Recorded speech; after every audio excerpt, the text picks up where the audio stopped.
Yani yurtimiz hayotiga oid xabarlarga qaytamiz. Qoraqalpog'iston Respublikasining Ellikqal'a tumanida yosh vatandoshlar forumi tashkil etildi. Aytish joiz, mazkur anjuman doirasida ishtirokchilar xalqaro tajriba almashish va kelgusidagi hamkorlik yo'nalishlarini belgilash imkoniga ega bo'lishdi. Vatandoshlar jamoat fondi tashabbusi bilan o'tkazilgan forum tafsilotlari hamkasbimiz Ruxsora G'ofurova reportajda.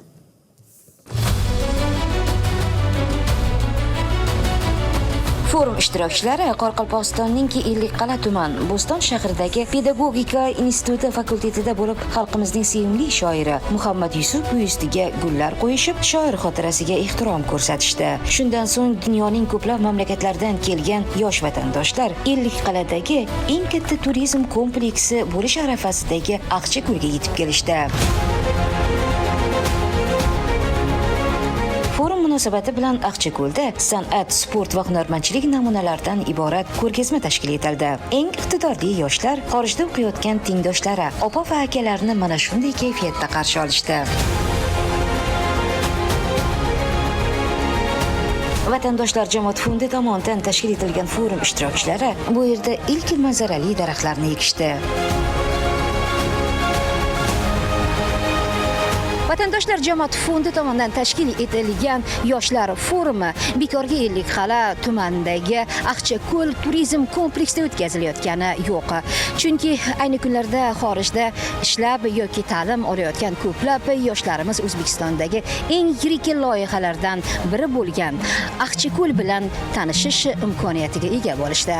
20 milliard mablag' ajratildi hukumatimiz tomonidan. 5 yulduzli mehmonxonalar quriladi, ko'ngilochar maskanlar, akva parklar katta, mehmon uylari quriladi. Ular qurilishi boshlangan. Ularni qisqa muddatda yakunlab, ham dunyo turistlarini jalb qilish uchun o'zimizning qal'alar, maketlar, ochiq osmon ostidagi muzeylarini tashkil qilishni rejalashtirganmiz. So'zga chiqqanlar yoshlar yurtimizdagi barcha ezgu va bunyodkorlik ishlarining davomchisi ekanligini ta'kidlashdi va ular tomonidan ilgari surilgan yangi g'oyalar albatta qo'llab-quvvatlanishi aytildi. Bugungi kunda 20 dan ortiq davlatlari, jumladan Amerika Qo'shma Shtatlari, Germaniyadan, Italiyadan, Turkiyadan, Misrdan, Yaponiya, Koreyadan, qo'shni davlatlardan, Rossiya Federatsiyasidan mana shu 80 ga yaqin vatandoshlarimiz ishtirok etmoqda. Kecha biz ular bilan loyihalarni muhokama qildik. Vatandoshlar jamoat fondini xorijdagi vatandoshlarning faoliyatiga oid qanday loyihalarni amalga oshirishimiz mumkin degan loyihalardi. Ular bugungi kunda o'zbek tilida ommaviy diktant o'tkazish loyihasini ilgari surishyapti. Yosh vatandoshlarni volontyorlarini tashkil qilish loyihalari. Bundan tashqari ilmiy ko'prik, xorijda bir qancha yosh olimlarimiz bor. Yosh olimlarimizni O'zbekiston ilm faniga rivojiga hissa qo'shish jarayonidagi loyihalarni taklif qilishmoqda. Bu loyihalarni barchasini umumlashtirib bitta xulosaga keladigan bo'lsak, yoshlarimiz bugun O'zbekistonda, yangi O'zbekistonda, jonajon vatanimizda bo'layotgan o'zgarishlardan befarq emas. Ularda daxldorlik hissi bor. Ular barcha bo'layotgan jarayonlardan, yutuqlardan faxrlanib, lekin kelgusi qadamlarda, qaysi loyihalarda yurtimiz ravnaqi uchun, sohalarda kesimida ravnaqi uchun qaysi yo'nalishlarda loyihalarni taklif etayotganligi albatta juda quvonarli.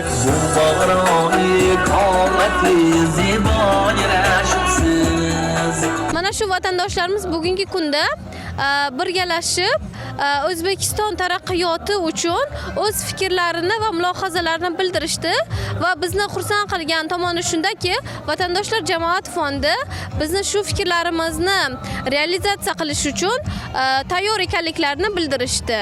Bilasizmi, hozirgi topshirgan loyiham yashil logistika bo'yicha aynan mana shu Qoraqalpog'iston Respublikasidan boshlanib, O'zbekistonni Toshkent shahrigacha bo'ladigan yo'lida, asosiy yo'lida yana bitta qo'shma yo'l qilinib, boyagida yuk tashiydigan mashinalarni elektronik va vodorod sifatida ishlatilinib, benzin yoki metandan foydalanmasdan, tabiatimizga ham zarar bermasdan O'zbekistondan o'tadigan boyagida yuk mashinalari O'zbekistonga minimum seviyada zarar ko'rsatadigan qilib loyiha tashkil etganmiz. Shu uchun biz logistika va yuk mashinalarini maksimum darajada elektrik mashinalarga o'tkazishimiz kerak deb o'ylayman. Forumda boy madaniy meros qoldirgan buyuk ajdodlarimiz siymolari gavdalantirilgan sahna ko'rinishlari namoyish etildi. Yosh ijrochilar o'z san'atini ko'rsatishdi. Bir so'z bilan aytganda, forum mana shunday zavqli taassurotlar qoldiradigan lahzalarga boy bo'ldi. Ruxsora G'ofurova, Davron Mirahmedov, Hudud informatsion dasturi uchun Qoraqalpog'iston Respublikasidan.